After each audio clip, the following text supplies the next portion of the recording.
नेमकी भेटीत काय चर्चा? नाही, उद्धवसाहेब ठाकरे हे शिवसेना उद्धव बाळासाहेब ठाकरे गटाचे विधिमंडळ गटनेते आहेत आणि त्याच अनुषंगाने ते अध्यक्षांच्या भेटीसाठी आलेले ही सदिच्छा भेट होती आणि आपल्याकडे पाहुणे आल्यावर आपण त्यांचं पाहुणचार नेहमीच करतो, त्यामुळे त्यात काय वावगाव किंवा नवल काहीच नाही. पदाची मागणी जी आहे ती होते, पक्षनेते पदासाठी काही चर्चा वगैरे काही केली जाते? प्रस्ताव काय आलेला आहे?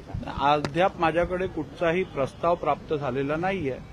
माझ्याकडे तसा कोणताही प्रस्ताव जर का आला तर त्याच्यावरती नियमानुसार प्रथा परंपरेनुसार निश्चित कारवाई केली जाईल. तुमच्या अध्यक्ष दालनामध्ये मॅरेथॉन बैठका सुरू आहेत. एकीकडे उद्धव ठाकरे तुम्हाला भेटायला आले. उद्धव ठाकरे गेल्यानंतर आता थोड्याच वेळापूर्वी मुख्यमंत्री देवेंद्र फडणवीस आणि मंत्री गिरीश महाजन भेटायला आले. काय नेमकं बैठकीत चर्चा? नाही, आता अधिवेशन चालू आहे. सभागृहातल्या कामकाजासंदर्भात चर्चा मंत्र्यांबरोबर होत असते, मुख्यमंत्र्यांबरोबर होत असते. त्याच अनुषंगाने एकूण कामकाजासंदर्भात चर्चा झाली. देवस्थानासंदर्भामध्ये एक नियम झालेला आहे, त्यानुसार बाकीचे देवस्थान सिद्धिविनायक मंदिराच्या संदर्भात आज सिद्धिविनायक मंदिरासंदर्भातलं एक विधेयक आज सभागृहात चर्चेसाठी आलेलं, जे पारितही झालं. ते पारित होत असताना मी एक माहिती शासनाकडनं मागितली की एकूण जर परिस्थिती बघितली तर हा देश धर्मनिरपेक्ष देश म्हणून आपल्या संविधानात उल्लेख केलेला आहे. असं असताना केवळ एकाच समाजाचे किंवा एकाच धर्माचे धर्मस्थळ हे सरकारी नियंत्रणाखाली आणले जात आहेत.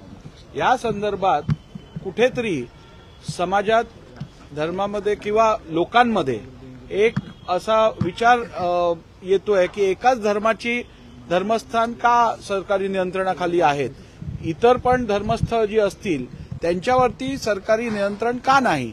तर या संदर्भातली मी माहिती शासनाकडे मागितली. सर, विधिमंडळ विस्तारासंदर्भात काही चर्चा आहे का? नागपुराचं विधिमंडळ आता सध्या छोटं पडू लागलेलं आहे, काय विचार आहे? निश्चितपणे नागपूर ही राज्याची उपराजधानी आहे आणि त्या दर्जाचं विधिमंडळ विधान भवनही या नागपूर नगरीत असणं आवश्यक आहे.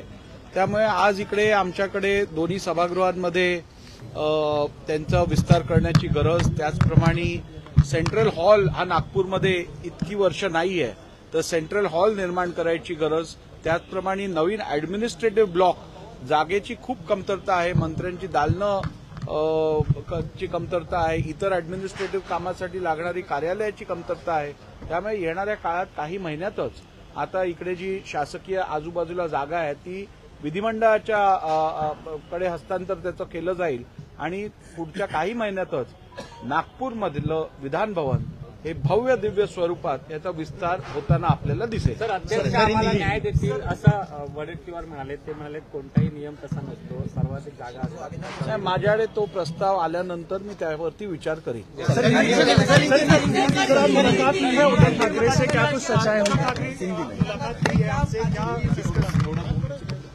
आदरणीय उद्धव ठाकरे जी इस राज्य के एक दल के विधिमंडल गट नेता है और स्वाभाविक है सभी गट नेता अध्यक्ष हो, मुख्यमंत्री हो, इनकी भेंट लेते हैं, उन्हें सदिच्छा देते हैं. सदिच्छा भेंट थी और इसीलिए मैं समझता हूं जब मेहमान आपके पास आते हैं तो आप उनका पाहुणचार करते हो, मेहमान नवाजी करते हो, तो उसमें गलत क्या है? इसमें तो अच्छी बात है. साथ आने की चर्चाएं भी शुरू हो गई इस मुलाकात के बाद को लेकर क्या चर्चा हुई क्या और कब तक बताया जाएगा? कोई चर्चा हुआ है?